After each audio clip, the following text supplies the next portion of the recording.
When a disabled vet confronts Trump during a speech, his emotional reaction will make you cry. A year later, this confrontation will ignite changes that even the disabled vet and his wife would find almost impossible to believe. The atmosphere in the packed convention center crackled with anticipation. Thousands of veterans and their families had gathered to hear Donald Trump speak about his plans for reforming the Department of Veterans Affairs. The air was thick with a mix of hope and skepticism. As Trump took the stage, the crowd erupted in a cacophony of cheers and applause. Some stood, waving flags and chanting his name, while others remained seated, arms crossed, waiting to be convinced. "Thank you, thank you," Trump began. His distinctive voice burst through the speakers, filling every corner of the vast hall.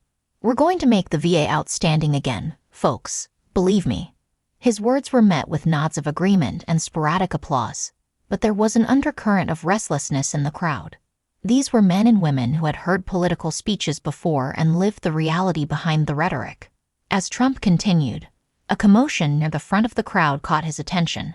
A man in a wheelchair, dressed in full military uniform adorned with medals and ribbons, was trying to make his way forward. The woman pushing his chair, determination etched on her face, seemed intent on reaching the stage. Trump paused mid-sentence. The audience fell silent. Secret Service agents moved to intercept, their earpieces buzzing with urgent communications. But Trump, sensing the importance of the moment, waved them off. "Hold on, folks," Trump said into the microphone, his voice softer now.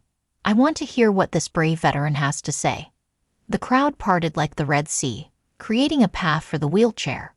As it reached the bottom of the stage, Trump did something unexpected. He descended the steps, microphone in hand. "What's your name, soldier?" Trump asked, his usual bravado replaced by a tone of genuine curiosity. "Sergeant Todd Miller, sir," the man replied, his voice trembling slightly. "I served 21 years with the 101st Airborne. I need to talk to you about the VA." Trump nodded, gesturing for Todd to continue. As Todd began to speak, his mind raced back through the years. He remembered the day he enlisted, fresh out of high school in a small Midwest town. The recruiting officer's words echoed in his memory. "Son, you've got what it takes to be one of the best." He thought of the friends he'd made during basic training and the bonds forged through shared hardship and triumph.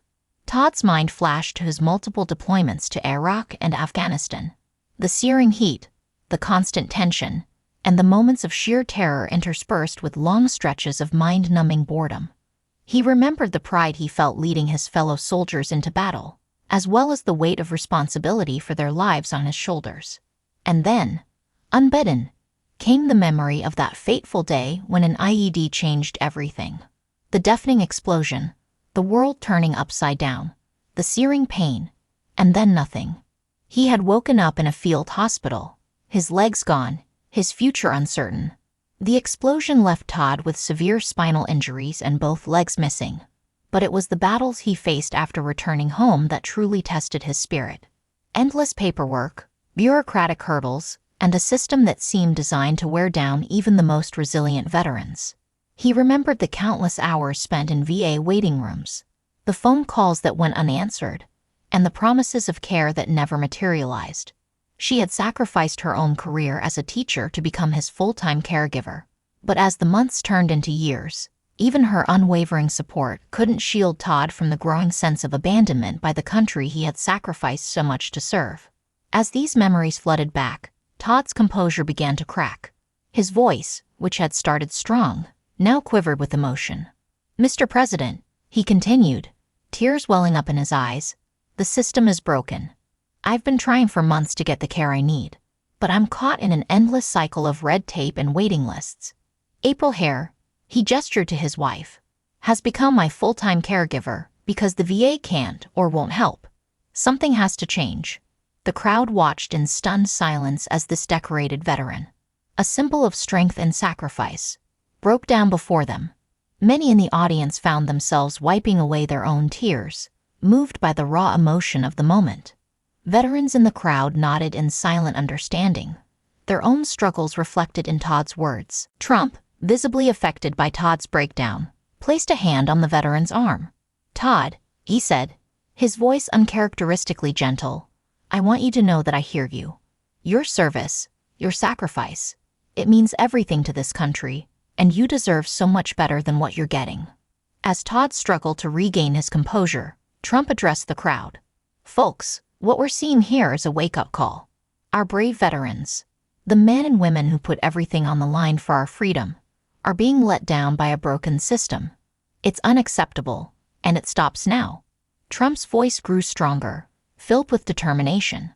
"Todd and April, I want you to know that your struggle, your story, it's not going to be in vain. We're going to use this moment as a catalyst for real, lasting change in how we treat our veterans. I promise you," Trump continued, his words carrying the weight of a solemn vow, "we're going to fix this broken system, not just for Todd, but for every veteran who's been let down. No more endless wait times, no more bureaucratic nightmares." Trump pulled out a business card and a pen, handing them to Todd. "I want you to write down your contact information right here. I'm going to personally see to it that you get the care you need." As Todd carefully wrote his information, the reality of the moment began to sink in. This wasn't just another empty promise or political platitude. This was a chance for his voice to be heard at the highest levels of government. The convention center erupted in applause as Trump helped April push Todd's wheelchair onto the stage. "Thank you," Todd said, his voice hoarse with emotion. He cleared his throat, gathering strength from the sea of supportive faces before him. "Thank you for listening. To all my fellow veterans out there struggling, don't give up. Maybe now, finally, things will change." The impact of Todd's words spread beyond the convention center. News outlets picked up the story, broadcasting clips of the emotional encounter to millions of homes across the country. Social media exploded with reactions, with hashtags trending as people shared their own stories of struggles with the VA system. For Todd and April Miller, their impromptu confrontation with Trump marked the beginning of a new chapter in their lives, one filled with both challenge and hope. In the days that followed, Todd found himself thrust into the spotlight. Interview requests poured in from major news networks, all eager to hear more about his story and his hopes for VA reform. At first, the attention was overwhelming, but as he shared his story again and again, Todd began to realize the power of his voice. He heard from countless veterans who saw themselves in his struggle, and who had faced similar battles with bureaucracy and indifference. Their messages of support and solidarity gave him strength, reinforcing his determination to see through the changes he had set in motion. The policy meeting with Trump and his team, held the following week as promised, was both exhausting and exhilarating. For hours, Todd and April shared the details of their journey, the good, the bad, and the ugly of navigating the VA system. They talked about the dedicated doctors and nurses who did their best within a broken system, the frustration of endless wait times and lost paperwork, the toll it all took on their family, and their hope for the future. As the meeting concluded, Trump made another promise to Todd and April. "Your story isn't going to be filed away in some report," he assured them. "We're going to use it as a roadmap for real, lasting change. I want you both involved throughout the process." A year after that fateful confrontation at the convention center, Todd and April found themselves back on stage, this time at a ceremony marking the signing of the most comprehensive VA reform bill in decades.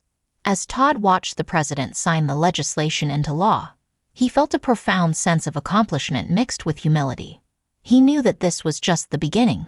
The real work of implementing these changes and transforming the VA's culture was still ahead. But for the first time in years, he felt genuine hope, not just for himself, but for all the veterans who had served their country with honor and deserved nothing less than the best care and support their nation could provide. As they stepped out into the Washington sunshine, Todd squeezed April's hand. "You know," he said, a smile playing at the corners of his mouth, "I think we might just have started something here." April laughed, her voice filled with love and hope for the future. "Started something? Honey, I think you might have just changed the world." And as they made their way down the street, Todd's wheelchair gleaming in the sunlight, they carried with them the hopes and dreams of countless veterans, a living testament to the power of one voice to make a difference and the enduring strength of the human spirit in the face of adversity. Have you ever witnessed or experienced a moment where a personal struggle led to widespread change? If you were in Todd's position, facing years of frustration with the VA system, would you have found the courage to speak up so publicly? Share your thoughts and experiences in the comments below. And thank you for reading this powerful story of perseverance, hope, and systemic change. Join us for more intriguing stories like this one.